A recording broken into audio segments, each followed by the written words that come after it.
abatemia b'echipikipiki niko bono baenyora amaigerio enchera yokwegenderia ase sector iyo yabo na gwetanga korwa ase emibasokano y'echipara yaberire kwenekiwa ase obonga ase amatuko abwango iga ase omoigo oyo oikeranwa na ensemo y'ababatani ba sector iyo ase ensemo ya Mulolongo ekaunti ya Machakos niko bono banyorire obosemia bogochia kwegendereria nabo kwenekia ngoikerani bare emiroberio y'obokoreri bwabo bwa kera rituko morikito Linet Kembane na morekero roboti urwa gotomanya senchero boikero.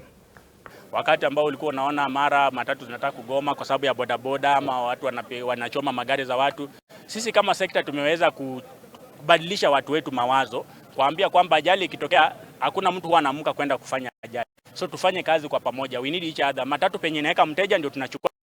Sisi tunaweka hapo, matatu inachukua hapo, inasongesha mbele. So as a sector tumesema kwamba we want to work together as a team kuhakikisha kwamba tuko nafanya kazi yetu kwa amani. Watu wa insurance pia hapa, na insurance wamesema ni 3,500 kwa mwaka. So tuna urge vijana wetu, tafadhali chukua insurance cover.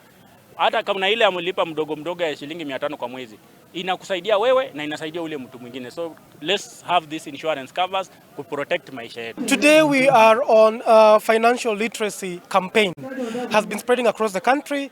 Started off in Kisumu, all the way to Naivasha, now to Mulolongo, next week all the way to the coast. So our key focus here is to be able to train and teach our members, our customers on financial literacy. You know, something very interesting is that boda riders, it's not that they cannot understand financial matters. It's only that nobody has taken the time to come to where they are and clearly explain to them explicitly what it means to take a loan, how to pay, when to pay, what happens when you clear, can you take another loan, etc, etc. So that's why we are here today. Kama watu wa bodaboda, sisi viongozi tunataka kusitisha tukae pamoja. Tunaelekea, hii ni wakati ya siasa, na watu wa bodaboda tusifikiwe na siasa tukiwa tumegawanyika. Tukae pamoja, hii ni biashara, na kwa hiyo tutakuwa na amani. Hata tutapiga kura na bado tuendelee na kazi zetu. Na pia vijana wale wetu wa bodaboda tunataka kuongea mambo ya sasa. Saizi shule zimefungwa, na tunajua watoto ya shule wako area. Tuchunge watoto ya shule. Ukibeba ujue umebeba mtoto ya shule, na kuna wengine wako na tabia ya kutaka ni kama hata wanataka kuoa mtoto wa shule. Ujue ukipatwa na sheria hiyo ni utafungwa maisha. Kwa hivyo tuadhari sana na tuchunge watoto wetu ya shule, na pia watoto wasiingizwe kwa biashara ya bodaboda.